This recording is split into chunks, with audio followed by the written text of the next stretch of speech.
يا أيها الذين آمنوا صلوا عليه وسلموا تسليما.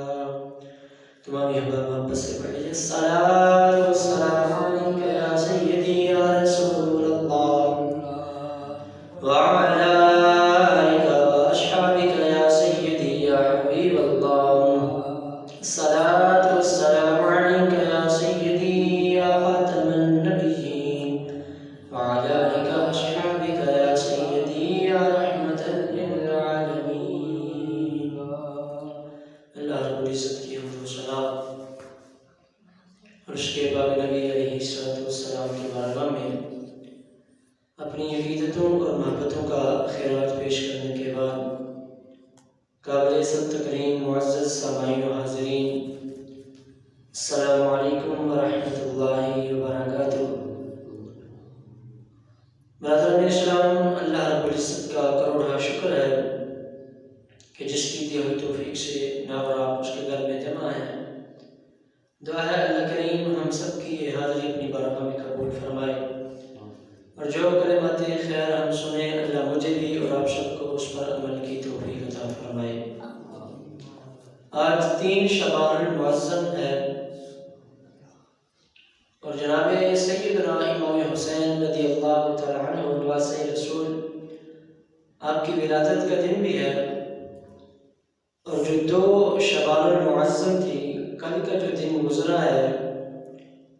وہ جناب سیدنا امام اعظم ابو حنیفہ رحمۃ اللہ تعالی علیہ، جن کو لوگ امام اعظم کے نام سے جانتے ہیں اور جن کی امت مسلمہ تقلید کرتی ہے، جن کے ہم پیروکار ہیں فقہ میں، ان کا وصال کا دن جو ہے وہ کل کا گزرا ہے. آج امام اعظم ابو حنیفہ رحمۃ اللہ تعالی علیہ آپ ہی کی بارگاہ میں کچھ ارشادات، کچھ گزارشات آپ کے حوالے سے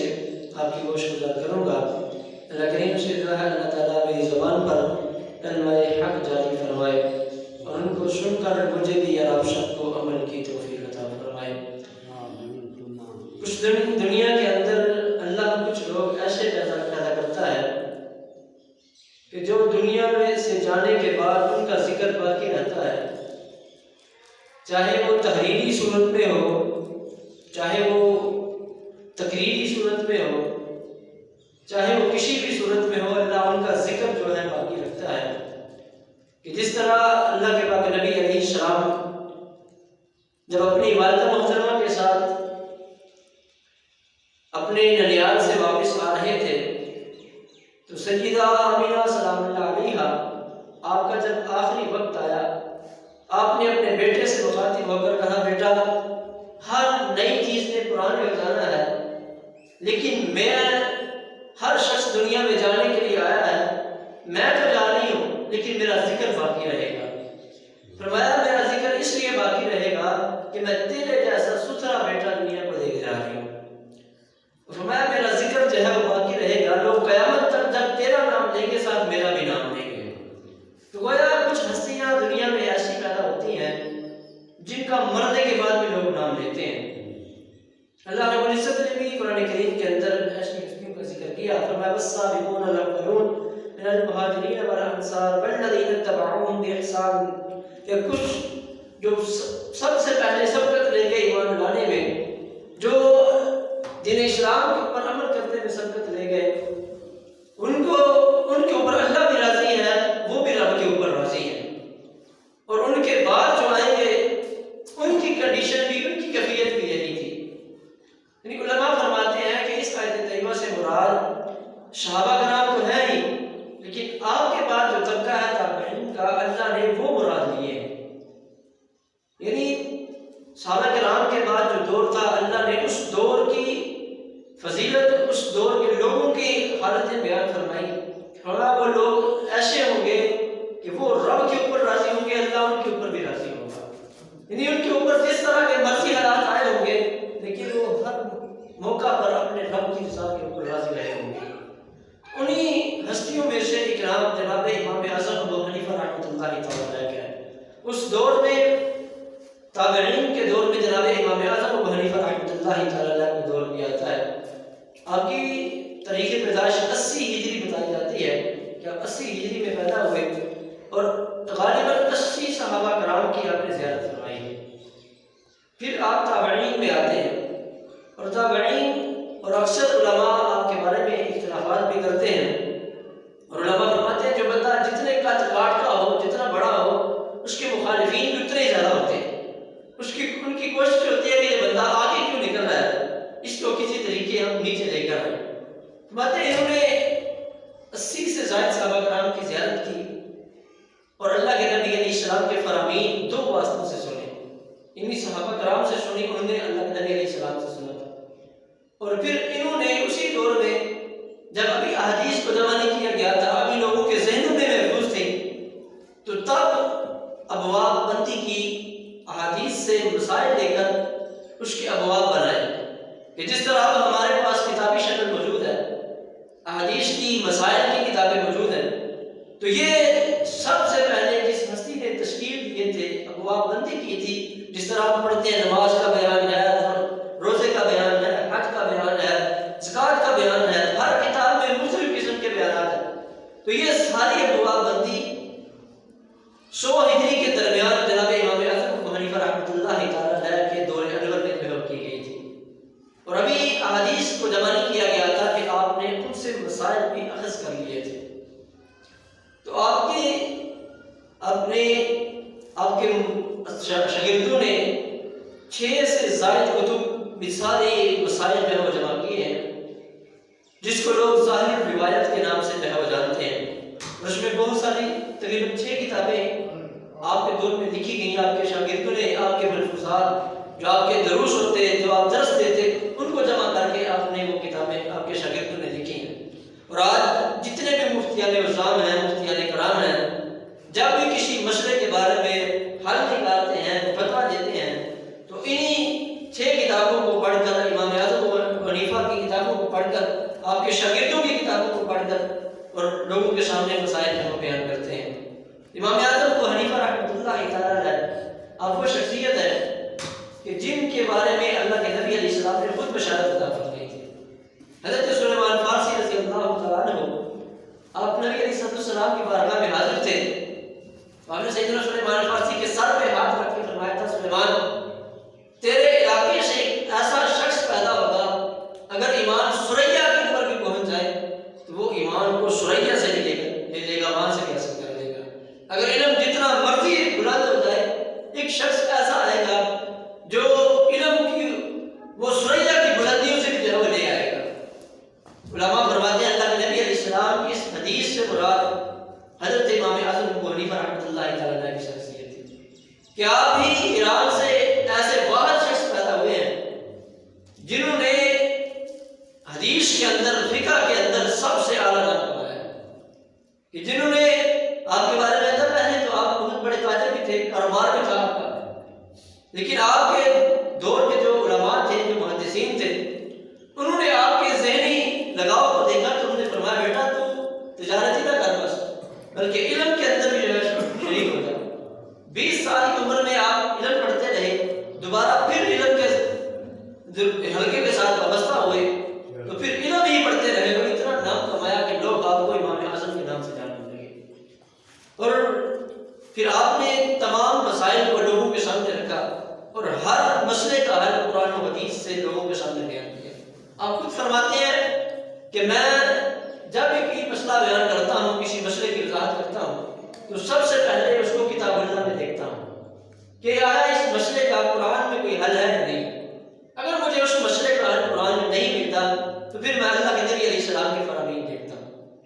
اور اگر مجھے فرامین مصطفیٰ صلی اللہ علیہ وسلم سے بھی اس مسئلے کا حل نہیں ملتا تو پھر میں صحابہ کرام کے اقوال دیکھتا ہوں، ان کا طرز عمل دیکھتا ہوں کہ اللہ کے نبی علیہ السلام کے صحابہ نے اس مسئلہ کے بارے میں کیا رائے پیش کی ہے۔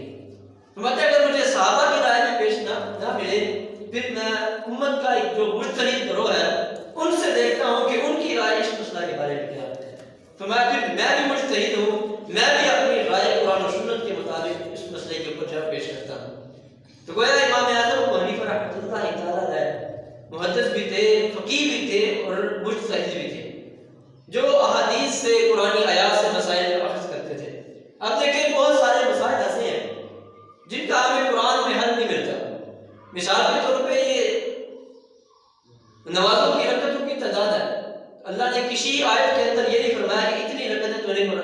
فجر میں پڑھنی ہے، اتنی رکعتیں جو ہے ظہر میں پڑھنی ہے. تو ہمیں پھر احادیث سے ملتا ہے کار. اور بہت سارے مسائل ایسے بھی ہوتے ہیں جن کو احادیث سے ہمیں ان کا بیان نہیں ملتا. پھر فقہاء نے ان مسائل کو قرآن و حدیث کی روشنی میں لوگوں کے سامنے رکھا ہوتا ہے. اب اس دور میں بہت سارے مسائل ایسے بھی ہیں کہ جو ہم بلا تردد خود سے بیان کر دیتے ہیں، لیکن کسی بھی مسئلے کا حل بہترین جو ہے وہ اس کا متعلقہ بندہ ہی بتا سکتا ہے. مثال کے طور پہ آج جس طرح کا ماحول ہے، معاشرہ جس سمجھ جا رہا ہے، ہم میں سے ہر کوئی صاحب علم تو ہے ہی، تھوڑا بہت علم رکھتے ہی ہیں، لیکن ہم اپنی رائے کو اخیر رائے جانتے ہیں. بس جو میری رائے ہے بس یہی ہے، سچی اور حقیقی ہے. لیکن علماء مجتہدین جن کا ایک بہت بڑا گروہ قرآن و سنت کے ساتھ وابستہ ہے، وہ ہمیشہ کسی بھی مسئلے کا حل قرآن و حدیث سے لوگوں کو بیان کرتے ہیں. اپنی رائے نہیں بیان کرتے بلکہ قرآن و حدیث لوگوں کے سامنے رکھتے ہیں. لیکن آپ کے دور میں بھی ایسا ہی ہوا، بہت سارے احباب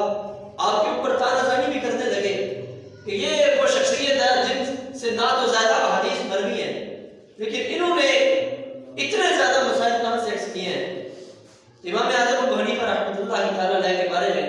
حضرت داتا صاحب رحمۃ اللہ تعالیٰ علیہ فرماتے ہیں کہ میں نے اپنی خواب میں دیکھا، میں مجدد الفسانی رحمۃ اللہ تعالیٰ علیہ کی قبر پہ تھا، تو مجھے خواب آیا، میں نے دیکھا اپنے پاک نبی علیہ السلام کو کہ وہ ایک بوڑھے شخص کو اپنی گود میں لٹائے ہوئے ہیں. تو میں اپنے پاک نبی علیہ السلام سے پوچھتا ہوں، یا رسول اللہ، یہ جو بوڑھی شخصیت ہے جو آپ کی گود میں آرام فرما رہی ہے کون ہے؟ تو فرمایا یہ میری امت کا امام اعظم ابو حنیفہ رحمۃ اللہ تعالیٰ علیہ. تو گویا حضرت داتا علی حجویری رحمۃ اللہ تعالیٰ علیہ جیسے عظیم بزرگ بھی جو مقلد تھے حضرت امام اعظم ابو حنیفہ رحمۃ اللہ تعالیٰ علیہ کے، اور آج امت مسلمہ کا تقریباً 80% حصہ حضرت امام اعظم ابو حنیفہ کا مقلد ہے. یعنی ہم مسائل میں قرآن و حدیث میں جو ہم ذہن رکھتے ہیں، جو ہمارا نظریہ ہے، وہ حضرت امام اعظم ابو حنیفہ رحمۃ اللہ تعالیٰ علیہ کا ہے. امام اعظم ابو حنیفہ رحمۃ اللہ تعالیٰ علیہ یہ وہ شخصیت ہے جن کو صرف ہمارا طبقہ ہی نہیں مانتا بلکہ بڑے بڑے علماء، بڑے بڑے صوفیاء حضرت امام اعظم ابو حنیفہ کے مقلد ہیں. حضرت مجدد الفسانی رحمۃ اللہ تعالیٰ علیہ جو بہت بڑے صوفیاء کے امام گزرے ہیں، آپ کے جو استاد تھے، مرشد تھے، حضرت باقی باللہ رحمۃ اللہ تعالیٰ علیہ، یہ بھی بہت بڑے محدث تھے، بڑے فقیہ تھے، صوفی تھے. آپ کے بارے میں آتا ہے کہ آپ نے ایک وصیت چھوڑی تھی اپنے مریدین کے لیے، اپنے حلقہ طریقت کے لیے، کہ اگر میں مر جاؤں تو میرا جنازہ وہ پڑھائے جس نے ساری زندگی تہجد بھی قضا نہ کی ہو، یا جس کی ساری زندگی نماز عصر کی 4 سنتیں قضا نہ ہوئی ہوں. آپ فرماتے ہیں علماء نے لکھا ہے کہ جب حضرت باقی باللہ رحمۃ اللہ تعالیٰ علیہ آپ نے وصال فرمایا تو لوگوں کی جو تعداد تھی، جو جنازے میں لوگ تھے، تہجد نگاہ لوگ تھے، لیکن آپ کی وصیت وہاں پڑھ کر سنائی گئی. حضرت باقی باللہ علیہ رحمۃ کی وصیت یہ تھی کہ میری وصیت یہ ہے کہ میرا جنازہ وہ پڑھائے جس کی ساری زندگی نماز عصر کی سنتیں بھی قضا نہ ہوئی، جس کی ساری زندگی جو ہے تہجد قضا نہ ہوئی. اب اتنے بڑے صوفیاء اولیاء صفوں میں کھڑے ہیں، کسی کی جرت نہیں ہو رہی کہ جنازے کے لیے جو ہے صف مصلی امامت کے اوپر کھڑا ہو. تو آپ سے حضرت باقی باللہ علیہ رحمۃ سے کسی نے سوال کیا تھا کہ مریدین سے کہ بھئی آپ سے سوال کیا تھا کہ جناب فنا کیا ہے اور بقا کیا ہے، کہ فنا ہونا کیا ہے اور بقا ہونا کیا ہے. آپ نے فرمایا تھا جو میرا جنازہ پڑھانے آئے گا اسی سے پوچھ لینا کہ فنا کیا ہے بقا کیا ہے. اب آپ نے جب یہ وصیت بھی رکھی تھی تو فرماتے علماء میں سے کوئی بندہ ضرورت نہیں کر رہا تھا کہ مصلی امامت پر کھڑا ہو اور آپ کا جنازہ پڑھائے، لیکن فرماتے ہیں کہ برقع کوئی شخص آیا مصلی امامت پر کھڑا ہوا. جب لوگوں میں سے کچھ صوفیاء نے دیکھا کہ یہ شخص دیکھیں تو صحیح ہے کون ہے، فرماتے ہیں اس مصلی امامت کے اوپر جو بندہ کھڑا تھا وہ خود حضرت باقی باللہ علیہ رحمۃ کھڑے تھے. اور آپ کا جو شاگرد جس کو آپ نے فرمایا تھا بھائی جو میرا جنازہ پڑھائے گا اس سے پوچھ لینا فنا اور بقا کیا ہے، فرماتے ہیں وہ شخص فوراً آگے بڑھا، اس نے کہا جنازہ پڑھانے والے میرے پیر سے میری بات طے ہوئی تھی، میں نے ان سے سوال کیا تھا جناب فنا اور بقا کیا ہے، انہوں نے فرمایا تھا جو میرا جنازہ پڑھائے گا اسی سے پوچھ لینا، مجھے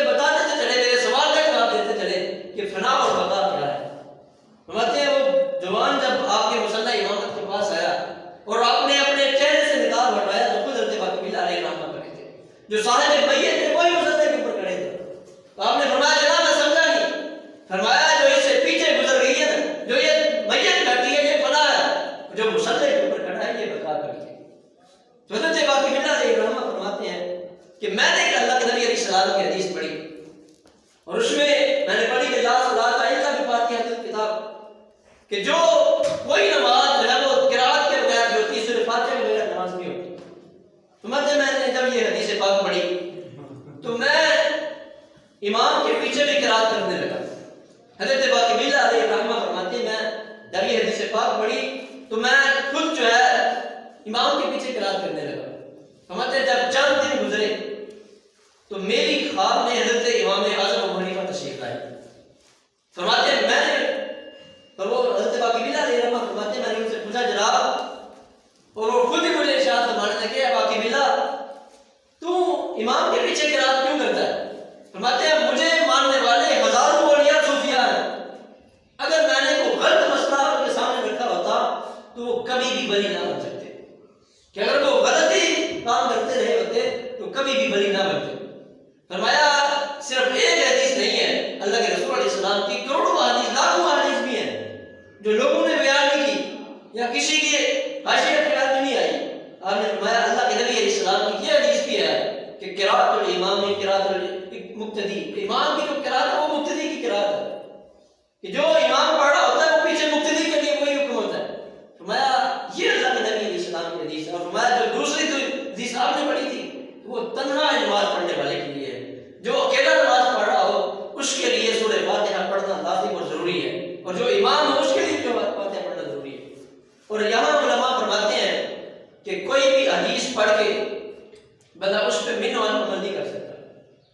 اور آپ دیکھیں کوئی بھی مسئلہ ہو اس کو پڑھنے سے پہلے اس کی جان پڑتال کی جاتی ہے. اب احادیث کا جب مسئلہ ہوتا ہے تو یہ تھوڑا نازک مسئلہ ہوتا ہے. یہ نہیں ہوتا کہ بس حدیث سنی اور بتا جو اللہ کے رسول علیہ السلام کا فرمان ہے بس اس کے اوپر عمل کرنا شروع کر دیا. علماء محدثین کا اس پر اجماع ہے کہ جب بھی کوئی حدیث ان کو ملتی ہے تو سب سے پہلے اس کو پرکھا جاتا ہے آیا یہ حدیث صحیح بھی ہے یا نہیں. اس کو جو روایت کرنے والے لوگ ہیں، جن لوگوں نے اس کو روایت کیا، بیان کیا، ان کے حوال کیسے تھے. اب آیا کہ یہ حدیث جو ہے جس کے اوپر ہم عمل کرنے لگے ہیں یہ کہیں قرآن کے خلاف تو نہیں.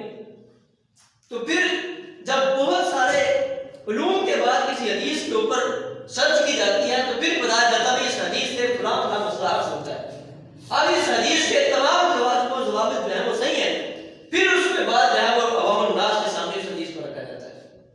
تو آج بھی لوگ صرف حدیث سن کر اس کے اوپر عمل کرنا شروع کر دیتے ہیں، لیکن یاد رکھیں پہلے حدیث کسی مجتہد سے، کسی محدث سے سن لے، پھر اس کے اوپر عمل کرنے کی کوشش کرے. کیونکہ پھر بندہ جب بغیر کسی ڈرائیور کے چلتا ہے تو بندہ جو ہے وہ تباہ ہو جاتا ہے، بغیر کسی رہنما کے چلتا ہے تو بندہ جو ہے وہ رائے راست بھٹک جاتا ہے. تو اب علماء کی بہت بڑی تعداد بھی احادیث سے مسائل حفظ کرتے ہیں. ان کا ایک اسپیشل طبقہ ہے جن کو لوگ مجتہد کے نام سے جانتے ہیں، اور وہ لوگ پھر احادیث سے مسائل حفظ کر کے لوگوں کے سامنے رکھتے ہیں. حضرت امام اعظم ابو حنیفہ رحمۃ اللہ تعالیٰ علیہ بھی ان مجتہدین میں سے تھے جنہوں نے احادیث میں سے مسائل حفظ کر کے لوگوں کی زندگی کے سامنے رکھے. اب بہت سارے مسائل، جتنے بھی مسائل ہماری فقہ کے ہیں سارے کے سارے حضرت امام اعظم ابو حنیفہ رحمۃ اللہ تعالیٰ علیہ سے مروی ہیں. ہم جو بھی مسئلہ پیش کرتے ہیں سب سے پہلے کہا جاتا ہے بھائی اس میں امام اعظم ابو حنیفہ رحمۃ اللہ تعالیٰ کی رائے یہ ہے، آپ کے شاگردوں کی رائے یہ ہے. اور جتنے بھی چاروں فقہاء ہیں حضرت امام اعظم، امام شافعی، امام مالک اور امام احمد بن حنبل رحمۃ اللہ تعالیٰ علیہ، سارے کے سارے امام حضرت امام اعظم کے مقلد تھے، آپ کے پیروکار کے شاگردوں کے شاگرد تھے. لیکن ہر ایک نے اپنے اپنے ذریعے کے مطابق، زاویے کے مطابق حدیث کو پرکھا اور لوگوں کے سامنے جو ہے وہ رکھا. لیکن حضرت امام اعظم ابو حنیفہ رحمۃ اللہ تعالیٰ علیہ آپ نے بڑی محنت کر کے تبدو کر کے آسان سے آسان حق لوگوں کے سامنے رکھا. حضرت امام اعظم ابو حنیفہ رحمۃ اللہ تعالیٰ علیہ آپ کو اللہ نے بہت ساری فقاہت عطا فرمائی تھی، بڑے ذہین تھے آپ، اللہ نے آپ کو بڑا ذہن عطا فرمایا تھا. حضرت امام شافعی رحمۃ اللہ تعالیٰ علیہ خود فرمایا کرتے تھے کہ آپ کی ماں نے صرف ایک ہی امام اعظم ابو حنیفہ چنا ہے، عورتوں میں سے صرف جس عورت نے سب سے اچھا کام کیا ہے، عورتوں میں سے صرف ایک ہی کام اچھا ہوا ہے جس عورت نے حضرت امام اعظم ابو حنیفہ کو چنا ہے. فرماتے ہیں کہ کائنات کے اندر جو سب سے افضل ترین شخص ہے وہ حضرت امام اعظم ابو حنیفہ رحمۃ اللہ تعالیٰ علیہ. آپ کو اللہ رب العزت نے ایک خاص اور سب سے جدا کرنا مقام عطا فرمایا تھا. آپ کو اللہ رب العزت نے ذہنی صلاحیت اتنی عطا فرمائی تھی کہ آپ کے بارے میں آتا ہے کہ آپ کے چند مخالفین نے ایک پلان بنایا کہ حضرت امام اعظم کو